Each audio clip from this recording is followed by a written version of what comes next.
The janitor's son did what the professors couldn't. He fixed gravity. At Princeton University, the lights in the Astrophysical Sciences building dimmed by 11 in the evening. Most researchers had gone home. The corridors fell into silence. But on the rooftop scaffolding of the Einstein Tower, 13-year-old Eli Warren was just starting his shift. Not as a student, not even as a visitor. Just a boy helping his father clean windows. Eli's father, Jacob Warren, had worked the night shift for 17 years. He scrubbed glass for professors he never met, on buildings he could not afford to enter by day. His son had become his quiet companion. Too young to work officially, too old to sleep through the cold and hunger that poverty brings. So Jacob brought him along. By midnight, while Jacob worked outside, Eli wandered inside. He moved silently past the physics labs, past the door labeled restricted access, and into a dome-shaped chamber built of marble and curved glass. No one noticed him. No one questioned the boy in a faded gray hoodie with a towel tucked into his belt. But Eli did not come there to play. He came to listen.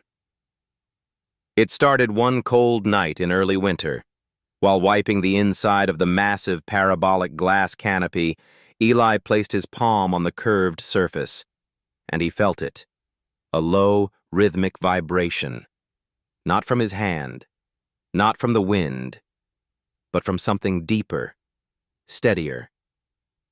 Then it stopped. Minutes later, it returned, this time as the distant sound of a commuter train echoed across the campus. But something did not make sense. The pulse in the glass was not in perfect sync with the train. It lagged behind, a slight delay that someone ordinary would have missed. But Eli had the patience of someone used to silence. He began keeping notes. January 12th, 2:04 a.m. Train passes. Glass vibrates. Delayed onset. Sinusoidal decay. Same pattern repeats at 3:41 a.m. Stronger amplitude on floor 6 than floor 3. Night after night, Eli placed tiny chalk dots on the window frame, recording the amplitude of each vibration. He timed the intervals with the stopwatch on his worn-out phone. He did not have a lab. He had no funding. He had only his ears, a rag, and the quiet. But Eli had something the professors no longer did. Time, silence, and no one expecting anything of him. He found old textbooks in the library, ones most students had abandoned. One was titled, Nonlinear Oscillations in Elastic Systems. Another, Resonance in Structural Materials. Most of it was beyond him, but certain words stood out. Eigenmodes, damping, resonance frequency. One name kept appearing, Henry Cavendish. Eli learned that Cavendish in the late 1700s had first measured the gravitational constant, the mysterious G, by using lead balls and torsion beams. Since then, scientists had tried to refine it. But strangely, each lab around the world got a slightly different value. G was supposed to be a universal constant, but no one could agree on what it was. If gravity is a law, Eli thought, why is G the most unstable constant in physics? One night, he wrote a question in his notebook. What if G does not change, but the building around it does? What if vibration, even microscopic, distorts the results? What if the glass is telling the truth?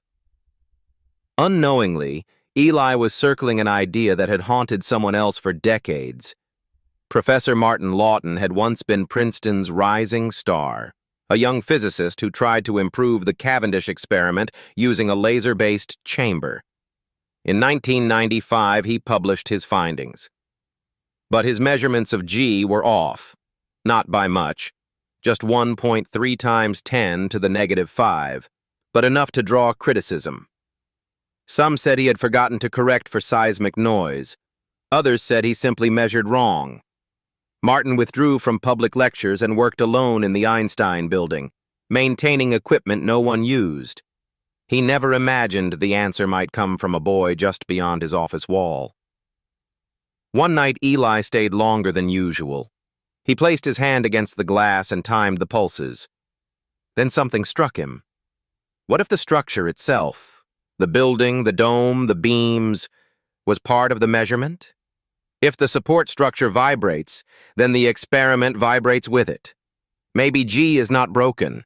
Maybe the tools we use to measure it are. He wrote the equation down, as best he could, on a soap-stained notepad, and tucked it into his father's pocket. Later that night, the paper fell from the laundry bag and landed in the stairwell. Martin, walking the halls alone, picked it up. It was a page filled with numbers. Not random, but structured. A harmonic graph of vertical vibration. A table comparing frequencies at different elevations. At the bottom, in pencil, a note. Resonance continues after signal ends. G, not wrong, just shaking with the floor. Martin stopped breathing. This was the thing he had missed. It was not his laser. It was not his math. It was the building. He went to the dome, and there he found Eli, still kneeling on the floor, sketching another waveform on the back of a soap carton. Martin said nothing for a long moment. Then finally, "Who are you?" Eli turned, nervous. "I clean windows," he said softly, "with my dad. But sometimes I study too." Martin sat beside him on the floor. "Show me what you see," he said. And Eli did. It was on the third night that Eli met Professor Martin. The boy was crouched in the corner of the astrophysics library, his eyes locked on a Fourier spectrum drawn in the margins of an old textbook. Martin, startled to find anyone there at 2 a.m., asked gently, "How do you understand any of that?" Eli looked up and pointed at the waveform.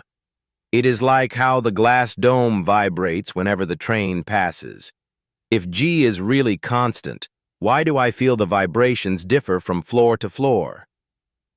That question would change both of their lives. From that night on, Martin and Eli met every night from 2 to 4 a.m. in a small back room beneath the observatory dome. It smelled of old cement and dust, and the wooden door groaned each time it closed. There, Martin taught the boy the foundations of harmonic motion, partial differential equations, and basic tensors in space-time. "If G is truly wobbling," Martin said one night, "where is the error hiding? In the equation, in the instrument, or in the very room?" Eli thought for a moment. What if it is not wobbling at all? What if we are just measuring it wrong because the entire room is vibrating? On the fourth night, Martin showed Eli the raw data from his failed 1995 experiment. In a sealed laser interferometer chamber, Martin had measured G dozens of times. The results were always slightly off by the same amount. Eli took a pencil and drew a sinusoidal curve across one of the printed graphs. "Look," he said, "if the natural resonance of the building is 4.3 hertz, and the train passes every 2.7 seconds, then we have near resonance." Martin leaned in. His heart pounded. "That frequency matches the steel support beams under floor 6. We never accounted for that." Eli hesitated. If the dome and floor 6 are resonating together, then the entire lab could be oscillating, just enough to distort the value of G. On the fifth night, they installed a seismic meter on the roof of the Einstein Tower. The results were astonishing. Every 23 minutes, a wave from distant ground activity struck the building, causing a micro-resonance in the glass dome. Too small to hear, but large enough to shift the instruments inside. Martin wiped his forehead. If this is true, then every lab on Earth could be getting slightly different values for G, depending on their architecture and the geology beneath them. That same night, Eli wrote one simple line in his notebook. G does not change. The time and place we measure it does. For Martin, it was more than an insight. It was redemption. He had spent 30 years doubting himself. Now, a boy with a window rag had said it plainly. Eli, meanwhile, kept learning. He studied damping coefficients, vibration matrices, and signal decay functions. He asked Martin to explain the Fourier transform again and again until he could write it from memory. G is a number, Martin said one evening, but the road to that number is full of distortion. Eli added beneath it, to reach the truth, we must first understand the frame that bends it. On the seventh night, Eli used a small actuator to introduce artificial vibrations into the dome. Gently, precisely, controlled. The laser beam in the interferometer shifted by 0.003%. Enough to matter. Enough to say, the building was not silent, and G was not immune. Martin sat back in silence. He had lost years to that number. Now the key had come from a boy in a hand-me-down sweatshirt. That night, they sat together on the roof as light snow began to fall. The campus was asleep. The glass dome beneath them shimmered with frost. Martin spoke softly. If they do not believe us, we will show them. Eli nodded. I will write it simply. All we need is glass, a cloth, and something that listens. On the final night of that week, they wrote a name for their idea, structural resonance drift. Eli whispered, clarity through glass. It was the 8th night. Rain tapped softly against the curved glass of the Einstein Tower. Mist clung to the dome like breath on cold steel.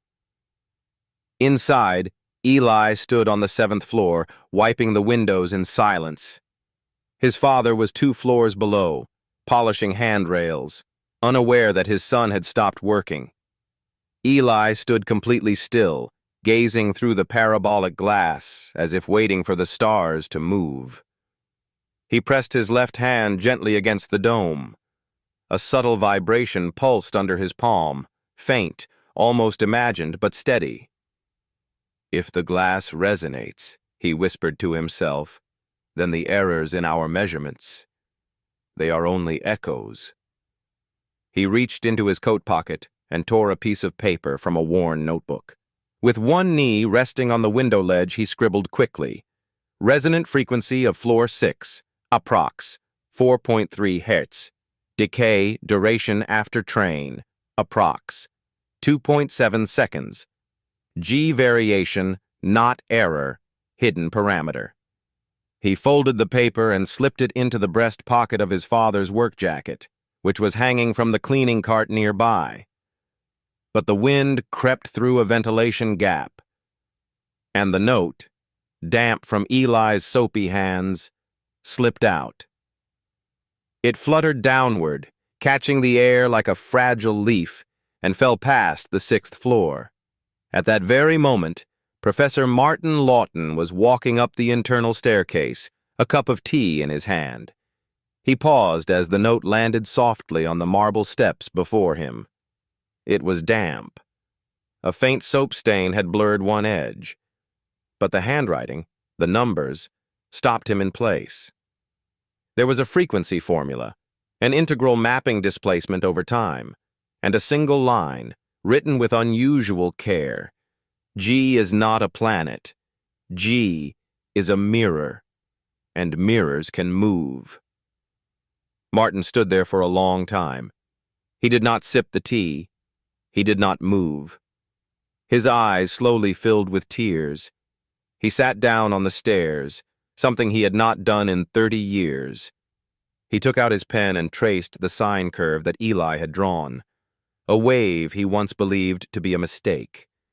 Now he realized it was the resonance of a world slightly shifting. Martin did not go back to his office that night. He climbed to the 7th floor, his steps slow, reverent. He found Eli alone, still looking out the window. "Your note fell," the professor said. Eli turned, startled. He saw Martin's face, red around the eyes, tired, trembling. "I was just writing," Eli stammered. "Not sure if it made sense." Martin held up the paper. "You wrote the thing I have been searching for 30 years. They said nothing for a long time. Outside, the wind picked up. The glass made a small humming sound. That night, without ceremony, they made a decision. They would write the paper together.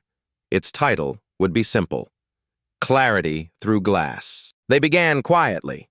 At first, it was just one test. One late night, in the corner of an unused optics lab, Eli and Martin set up an improvised interferometer, a simple apparatus made of borrowed mirrors, laser diodes, a vibration sensor from the engineering department, and a small accelerometer glued with duct tape to the underside of a lab table. No permissions, no funding. Just two people, a boy and a man, chasing the truth. Eli held the laser steady, eyes focused. Martin, kneeling beside the accelerometer, muttered, "Ready." The first run lasted 22 minutes. The second, 19. Each time a soft vibration ran through the structure, subtle, almost silent, yet the red laser line shifted by the same tiny degree, a distortion in the pattern that echoed the same anomaly Martin had recorded decades earlier. But now, it had a rhythm. It had a name: structural resonance. Every night after that became a ritual.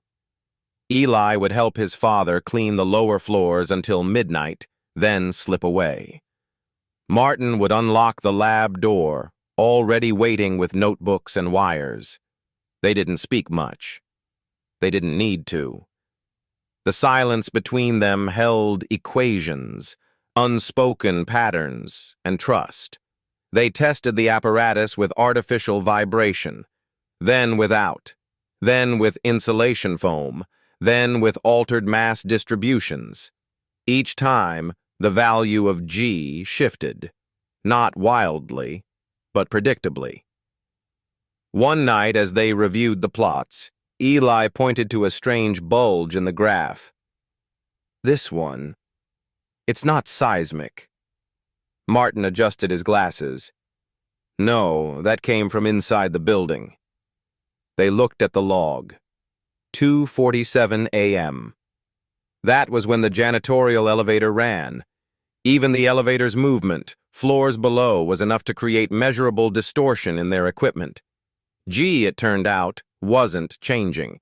The world around it was. "I think we're ready," Martin said one morning, after their 9th session. "Ready for what?" "To write it down. Properly. As a paper." Eli blinked. "But who would believe us?" Martin smiled faintly. "Anyone who has listened closely enough." They titled the first draft, "Environmental Modulation of Local Gravitational Measurement via Resonant Structures." But Eli shook his head. "No one will remember that." So they crossed it out and wrote simply, "Clarity Through Glass." The paper contained 5 diagrams. 3 showed resonance frequencies across 6 floors of the Einstein Tower. 1 showed vibration readings correlated with train schedules, foot traffic, and building machinery. And 1, the final figure, showed a corrected curve for G, adjusted for environmental oscillation, which brought Martin's 1995 data into alignment with modern values. They submitted the paper under Martin's name, with Eli listed as E. Warren, independent researcher. Martin insisted on adding a footnote: Eli Warren, age 13, son of Jacob Warren, building services.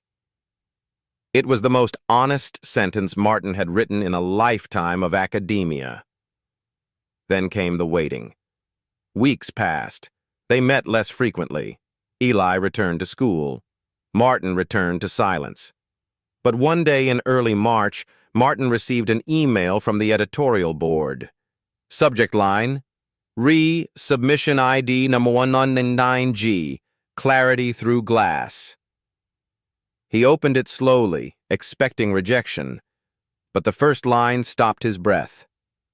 We are intrigued. What followed was even more shocking.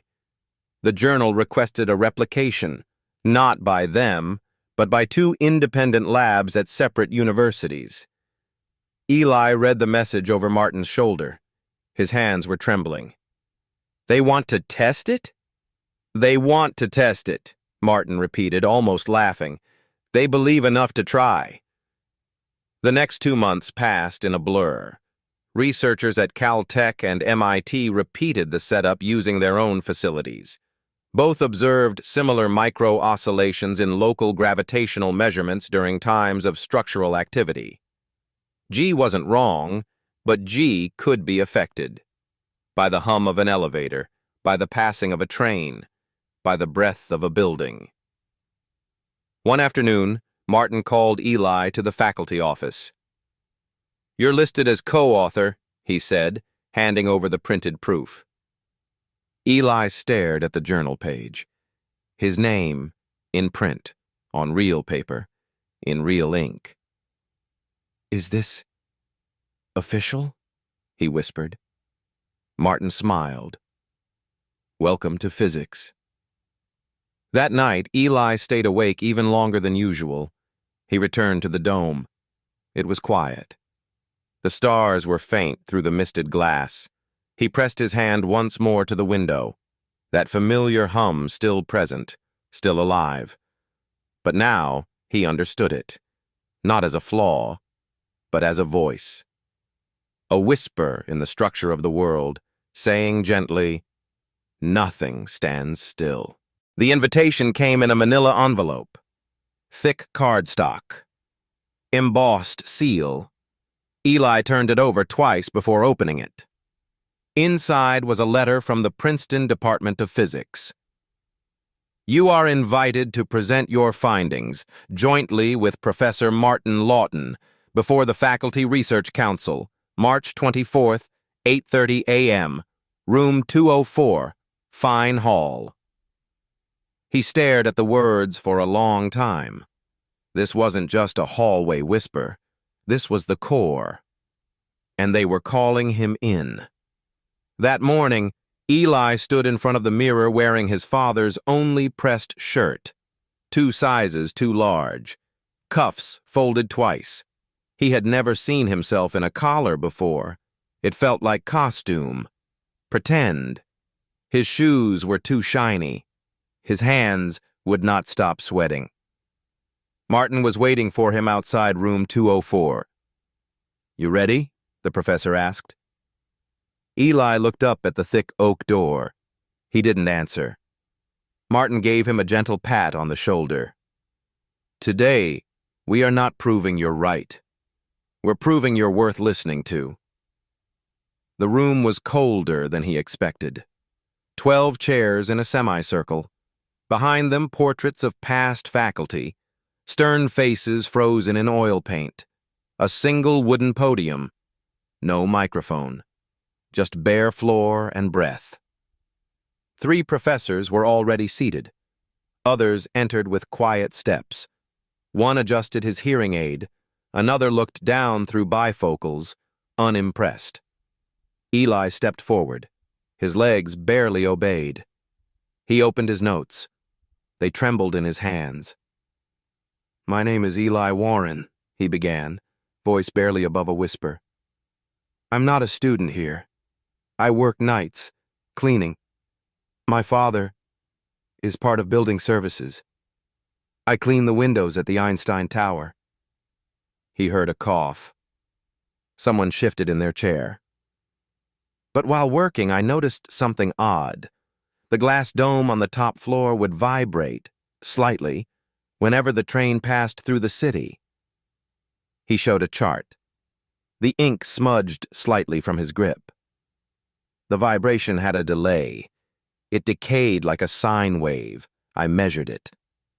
Another pause. Silence. Martin stepped up beside him, his voice steadier. What Eli observed corresponds to persistent anomalies in the measurement of the gravitational constant, g. What he found, and what we verified, is that the lab itself, the structure, was distorting the measurement. The first question came sharply. Dr. Cheng, you claim this child, forgive me, discovered what generations of physicists missed? Martin remained calm. No, I claim he noticed what generations of physicists ignored. Another professor stood, Dr. Longley. Show us the replication data. Eli nodded. He handed out printed charts, the ones from MIT and Caltech. Longley read for a moment, then looked up. You're telling me the variation in G, long dismissed as noise, can be predicted by measuring building resonance? Eli spoke carefully. Not just predicted, modeled. We replicated the error at will. A long silence. Then, the moment every young mind fears, Dr. Everett, emeritus professor, closed his notebook.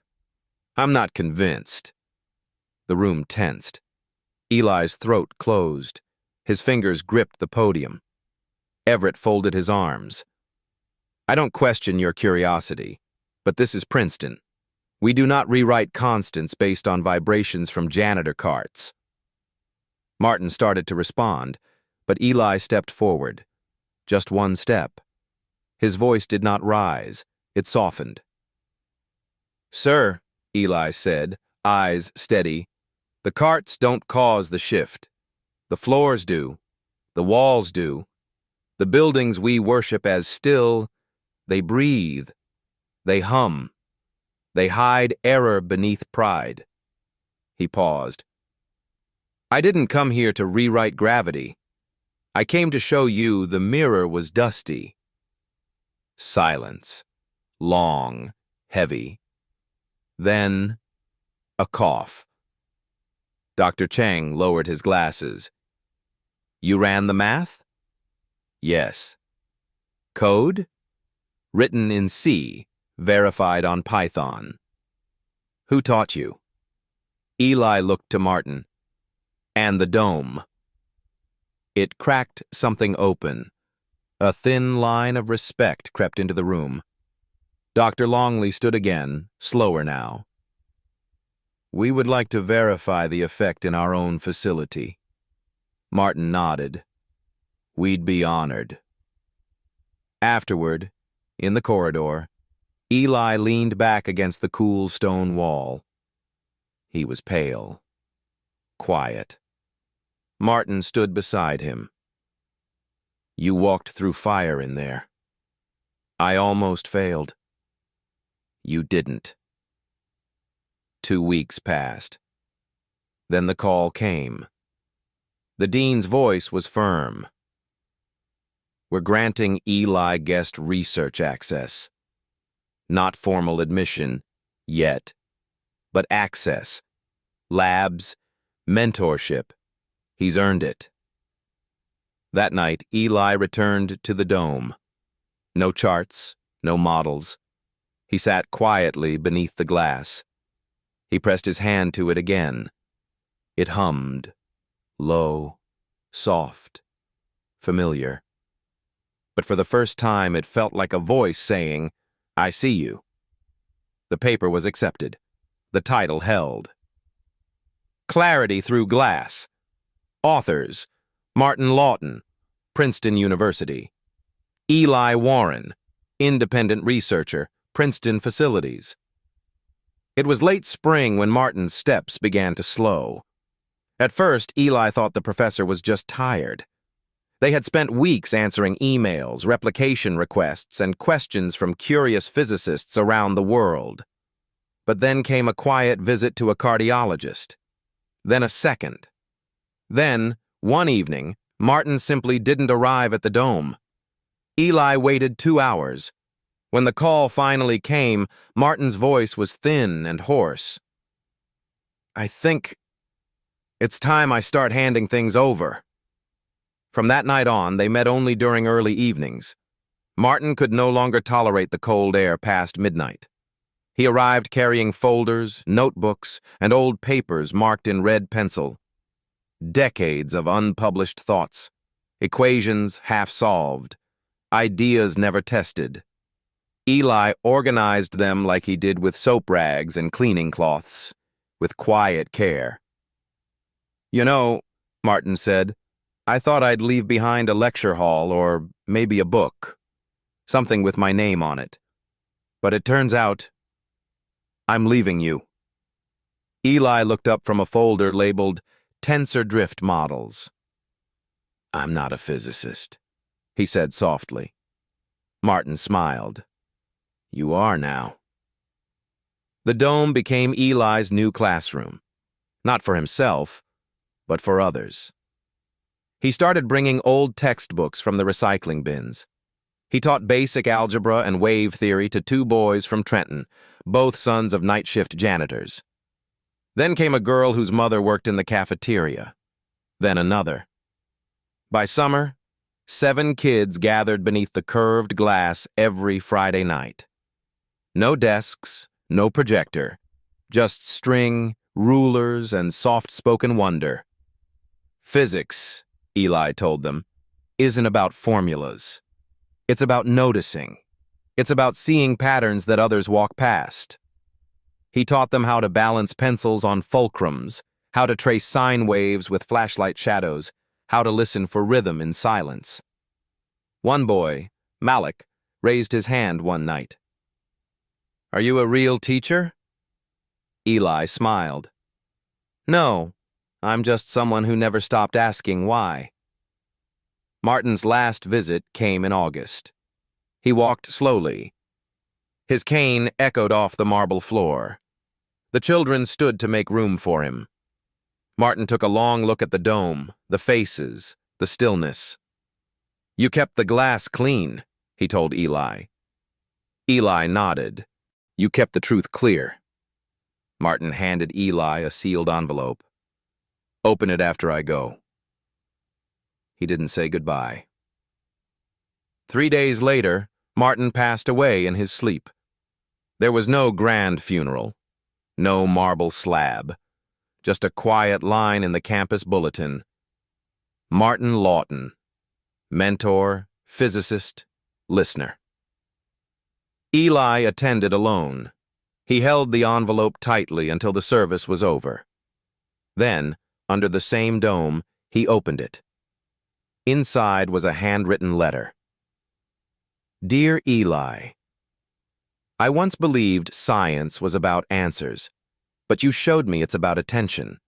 You saw the signal in the noise, the pattern in the fog, the truth in the dust. I've left you my notes, all of them. Some are messy, some are wrong, but many, I believe, are waiting for your eyes. Your name may never be carved in stone. But if someday a child wipes glass and sees farther than we did, it'll be because you stood still long enough to listen." With clarity, Martin Eli folded the letter with care. He didn't cry. He returned to the dome that same night and quietly cleaned every pane of glass. The following spring, a new plaque was installed at the base of the Einstein Tower. It read, "In memory of Professor Martin Lawton," and the student who saw through silence. The challenge came without warning. 3 months after the paper Clarity Through Glass was published, quiet murmurs turned into formal dissent.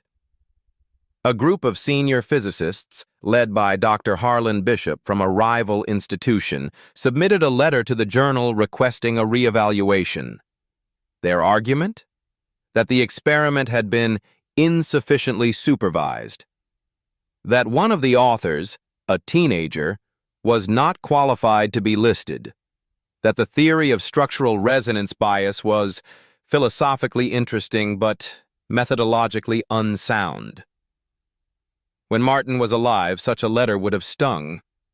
Now it landed directly on Eli's desk. He read it slowly. He did not feel rage. He felt quiet.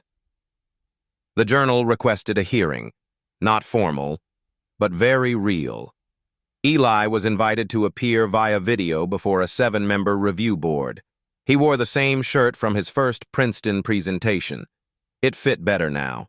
His shoulders broader, his posture straighter, his hands no longer trembled. But when the screen blinked on and 7 professors stared back at him through rectangles, something in his chest tightened. Dr. Bishop spoke first. "Mr. Warren, can you explain why your measurements relied on duct-taped sensors, undocumented replication, and no statistical correction for seasonal variables?" Eli leaned slightly forward. "Because I had duct tape and no lab. Because the building didn't stop vibrating just because I couldn't afford better tools." There was a pause. Another professor asked, "Do you understand that implying a foundational constant is biased by architecture threatens decades of standardized physics?" Eli replied calmly, "Yes, but science doesn't serve tradition. It serves observation." One professor, an older man with a British accent, adjusted his glasses. "And where is Professor Lawton now?" Eli's voice softened. "He passed away this spring, but his clarity remains." Silence followed. That night, the journal issued a public notice. The article was not retracted, but it was placed under review. Its citation status was frozen, temporarily. Eli said nothing. But that evening he walked back to the dome, where the children were waiting. He picked up a white marker and wrote on the inside of the glass, "Truth is not afraid of review." 1 week later, something happened that no physicist could have predicted. The children, the same ones Eli had taught under the dome, wrote a letter. It was short, and signed by 7 names, ages 10 to 15. "We have learned more from Mr. Warren than from any textbook. He didn't just teach us physics. He taught us how to listen. If science has no room for people like him, maybe science has forgotten who it's for." The letter went viral. Within 72 hours, it was featured in 3 newspapers. A podcast quoted it. A retired professor from Yale wrote an op-ed, "I stand with the children." The academic world, usually slow, often cold, felt something it rarely did: shame.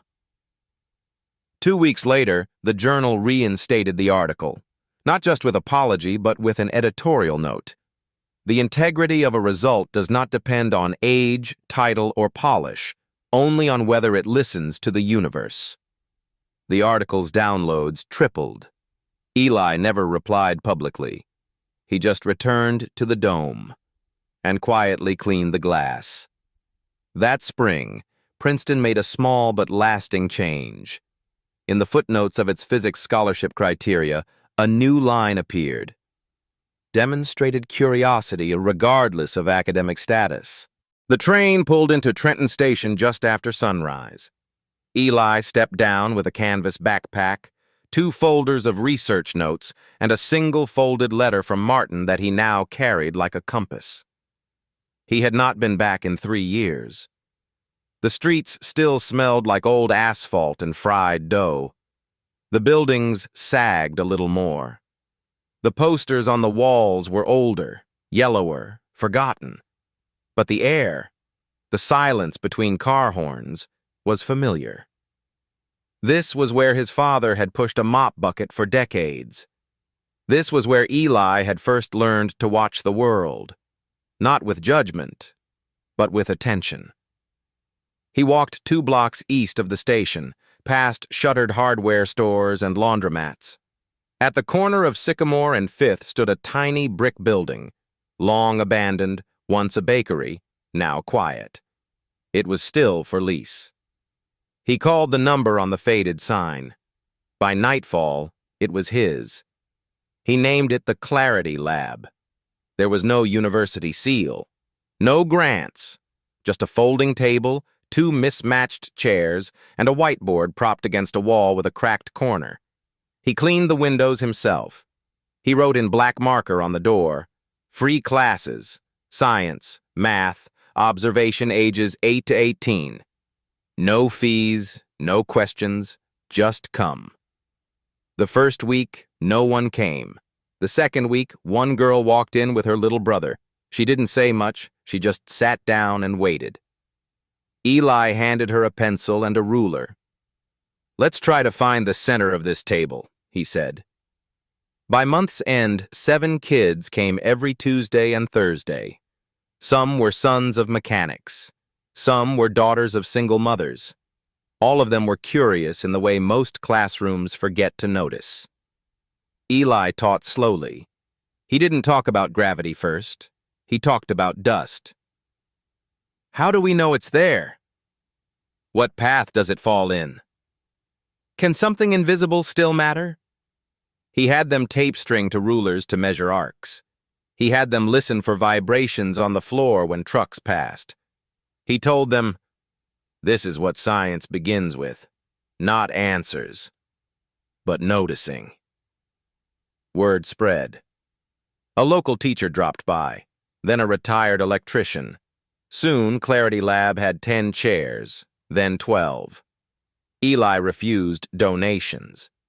But when a grandfather left behind a stack of old MIT physics books, he simply nodded and placed them on a shelf. One afternoon, Eli was finishing a lesson on pendulum damping when a small hand shot up. It was Nia, age 9. "Why did you come back here?" she asked. Eli paused. He looked at the cracked paint, the crooked clock on the wall, the air vent that hummed when trucks passed. He smiled. "Because this is where I first learned to see clearly." That evening, Eli opened the drawer beneath his desk. Inside was the final envelope Martin had ever mailed, postmarked just before the professor passed. Eli hadn't opened it until now. It contained a single photograph. The dome. At night. And beneath it, Eli and Martin, silhouetted against a field of stars. On the back, Martin had written, "There is more than one kind of mirror in physics."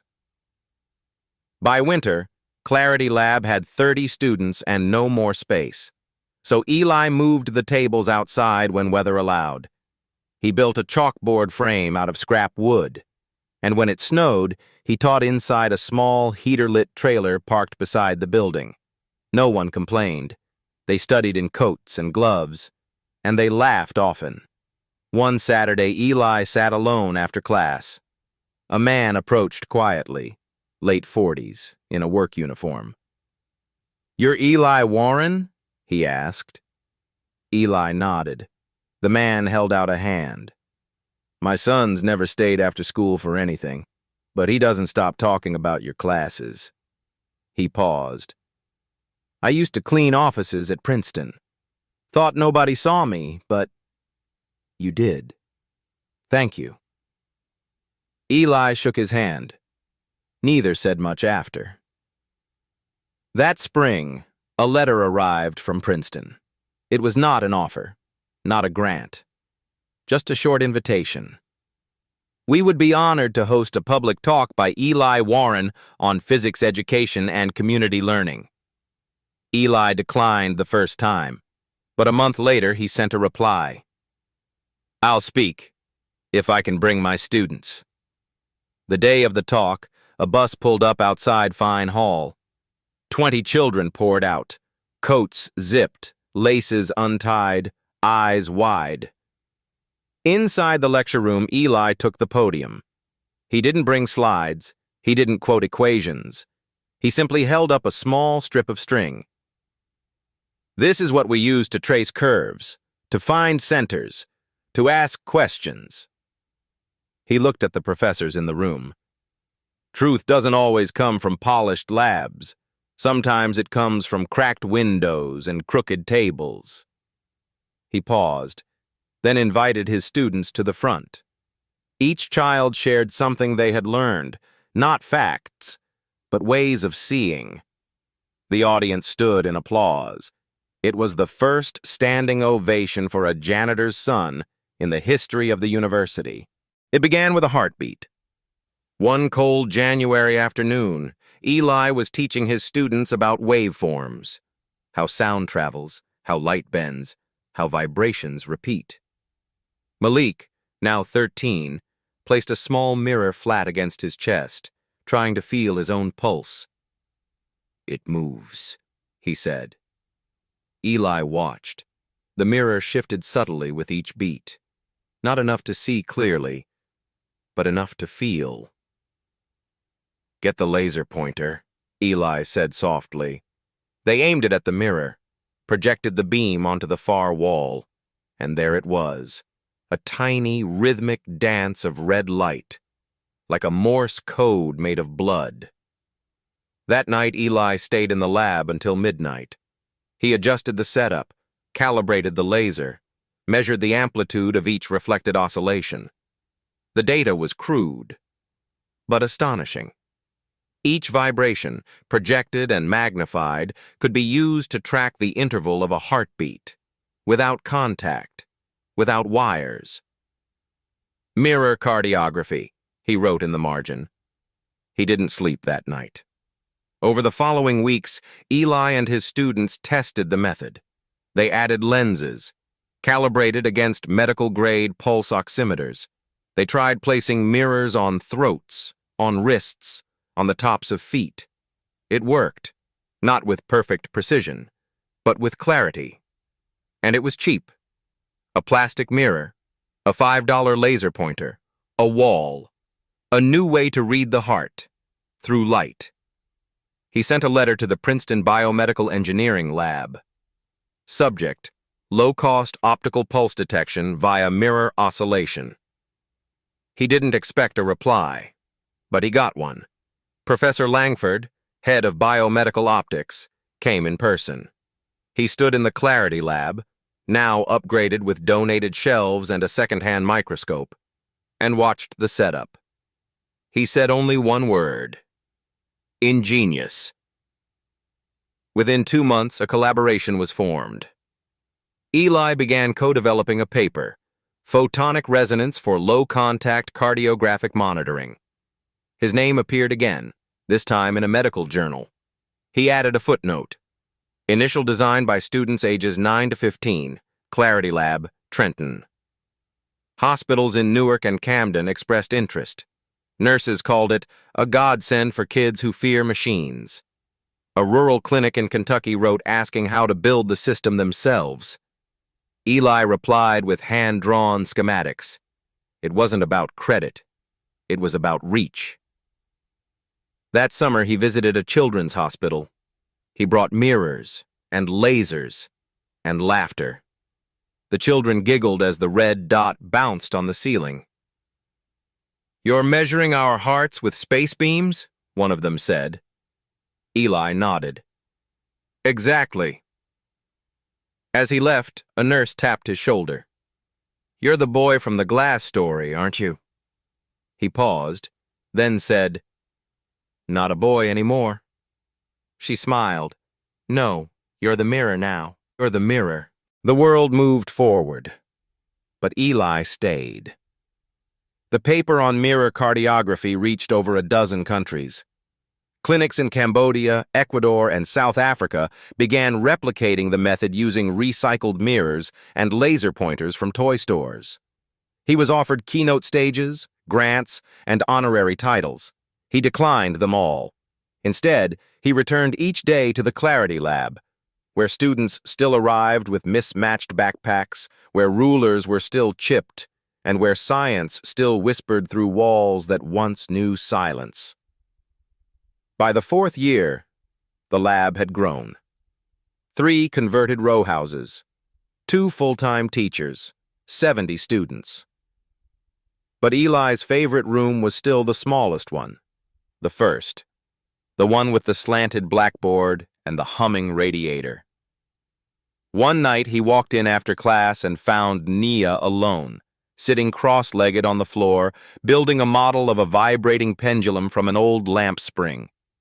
She looked up and asked, "Mr. Eli, if everything in the world moves, what stays the same?"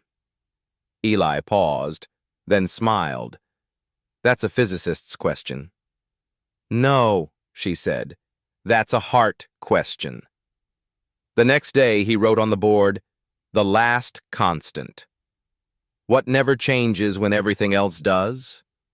It stayed there for 3 weeks. Answers appeared beside it in children's handwriting. Gravity, light, a mother's hug, kindness. Malik added quietly, the need to be seen. Eli underlined that one. By the 5th spring, a letter arrived from Princeton.